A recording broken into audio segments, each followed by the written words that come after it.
स्नेहा का सपना था कि उसे कोई बहुत ज्यादा समझदार और स्मार्ट पढ़ा लिखा लड़का मिले। लेकिन कहते हैं ना, जो भाग्य में होता है होता वही है।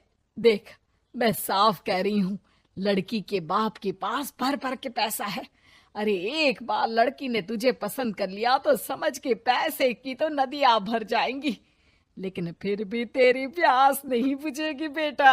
अरे माँ, फ्रिज में मैंने 2 बोतल पानी की रखी है, और कैसे प्यास बुझेगी? अरे 5वीं फेल, मैं बात कर रही हूँ पैसों की प्यास की। तू गवाह नहीं समझेगा इस बात को। बस तुझसे लोगों की नौकरी करवा लो।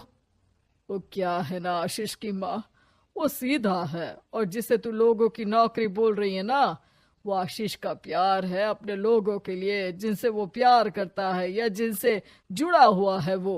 अरे जमाना नहीं रहा वो। अरे आज की डेट में तो ना बेटा माँ का है, ना ही पति पत्नी का। कैसी बात कर रही है माँ? चाहे दुनिया यहाँ की वहाँ क्यों ना हो जाए, मैं आपके बिना नहीं रह सकता, ना ही मैं आपको कभी धोखा दे सकता हूँ। अरे हाँ, ठीक है ठीक है। देख, लड़की को पढ़ा लिखा लड़का चाहिए तो वहाँ चुप रहना। जबान खोलेगा तो पता चल जाएगा कि 5वीं पास है। अरे तो पढ़ा देती ना आगे। माना सौतेली माँ हो, लेकिन दहेज की लालच तो अपने बेटे जैसी ही रख रही हो। पापा ऐसा मत बोलिए ना माँ को, वो मेरी माँ है, मैं उनसे बहुत प्यार करता हूँ। अच्छा अच्छा बेटा, कुछ नहीं कहता, बस तैयार हो जा, चलते हैं और देखते हैं कि कौन है लड़की और क्या चाहती है। सभी मिलकर लड़की देखने जाते हैं, जहाँ स्नेहा आशीष को देखकर ही इम्प्रेस हो जाती है।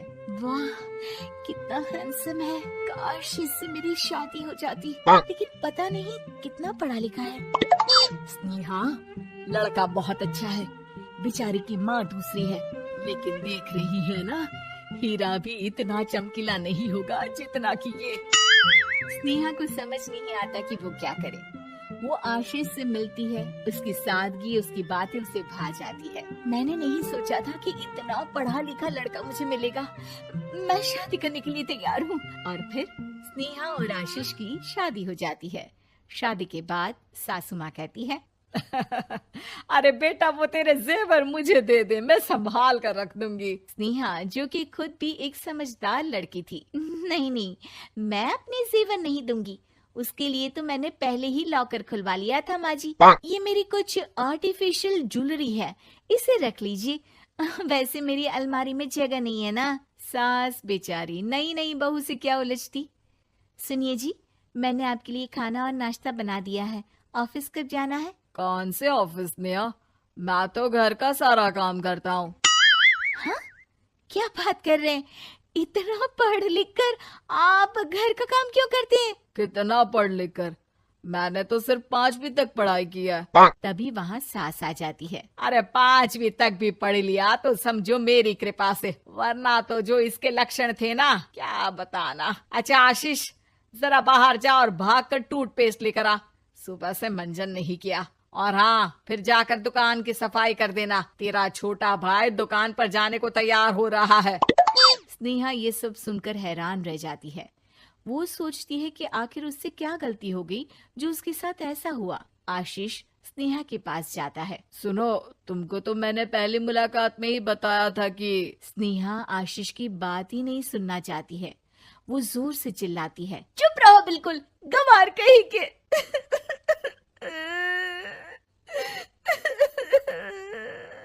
कितना बड़ा धोखा हो गया मेरे साथ। अब मैं इस घर में नहीं रह सकती। प्लीज ऐसी बात मत करो, मेरी पत्नी हो तुम, जैसे बोलोगी मैं वैसा करूंगा। मैं कोशिश करूंगा बाहर जाकर कोई काम ढूंढ लूं, पर प्लीज मत जाओ। चुप रहो गंवार कहीं के, मैं तुम्हारे जैसी की बीवी हो ही नहीं सकती। आशीष स्नेहा को लाख समझाने की कोशिश करता है, लेकिन वो अपने मायके चली जाती है। माँ चलिए ना, स्नेहा को मना कर लेकर आते हैं। अरे जाओ, बनाने जाए मेरी जूती। इतना घमंड, जैसे कलेक्टर हो कहीं की महारानी। अरे मैं तो तुझे कहूंगी कि तू भी भूल जा, हमने नहीं भगाया, खुद ही तो गई है। माँ वो बीवी है मेरी, मैं प्यार करता हूँ उससे, मैं जा रहा हूँ उसे लेने। वहीं स्नेहा के घर पर, माँ वो तो कुछ काम ही नहीं करता, घर का नौकर है, 5वीं पास। मैं नहीं रह सकती ऐसे आदमी के साथ माँ। बेटा वो लड़का बहुत अच्छा है, उसकी तारीफ मैंने हर किसी से सुनी है। तेरा पति है, अब तक एक गलत माँ के साथ रह रहा था, तू संवारेगी तो संवर जाएगा। तभी वहाँ आशीष आ जाता है। मुझे माफ कर दो स्नेहा, पर प्लीज मुझे छोड़कर मत जाओ। मेरी माँ के जाने के बाद मुझे तुम्ही से सारी उम्मीद है। तुम जैसा कहोगी मैं करूँगा, पर प्लीज मेरे साथ रहो।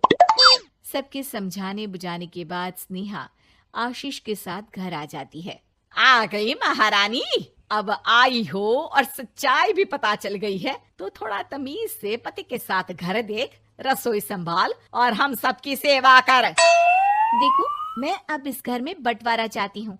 जो मेरे पति का हिस्सा है वो उसे मिले और वो आज से कोई काम नहीं करेंगे।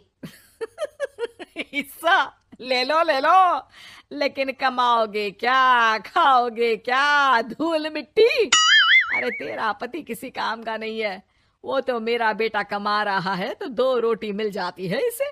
तभी वहाँ स्नेहा के ससुर आ जाते हैं। मैंने एक बंद फैक्ट्री को पहले ही आशीष के नाम कर दिया है और घर के 2 तल्ले में 1 तल्ला ले लो। मैं तो आशीष के पास रहूंगा, वकील थोड़ी देर में आता ही होगा। अरे जाओ जाओ, 2 दिन में भूख से तड़प कर सब वापस आ जाओगे। बढ़िया आई बहू बेटे वाली। फिर क्या था, स्नेहा आशीष के साथ मिलकर बंद फैक्ट्री को खोलती है और मन लगाकर काम करती है। दोनों की मेहनत रंग लाती है और आशीष अपनी मेहनत से एक सफल बिजनेसमैन बन जाता है। लेकिन एक दिन, अरे बहू बेटा आशीष, मुझे माफ कर दो, मैं भी अब तुम लोगों के साथ रहना चाहती हूँ। इस कमबख्त ने तो दुकान का बेड़ा गर्क कर दिया। वो तो आशीष था जो सारा दुकान का काम संभालता था। बेटा हमारे पास तो अब खाने को भी नहीं बचा। माँ जी, इसे कर्म के फल कहते हैं। खैर, खाना है तो आपको और आपके बेटे को काम करना पड़ेगा, समझी? हे भगवान, अब ये दिन आ गए हैं कि बहू के साथ रहने के लिए मुझे काम करना पड़ेगा। बेटा आशीष, तू ही समझाना अपनी बीवी को। पता है ना मैंने तुझे कितने प्यार से पाला है। हाँ माँ, वो तो ऐसे ही बोल रही है आपको। अरे घर में कामकाज के लिए बहुत सारे नौकर चाकर है, आप आराम से रहिए माँ। स्नेहा आशीष का अच्छा और सरल सच्चा व्यवहार देखकर मन ही मन सोचती है, मेरा पति गवार ही सही, लेकिन दुनिया का सबसे अच्छा इंसान है।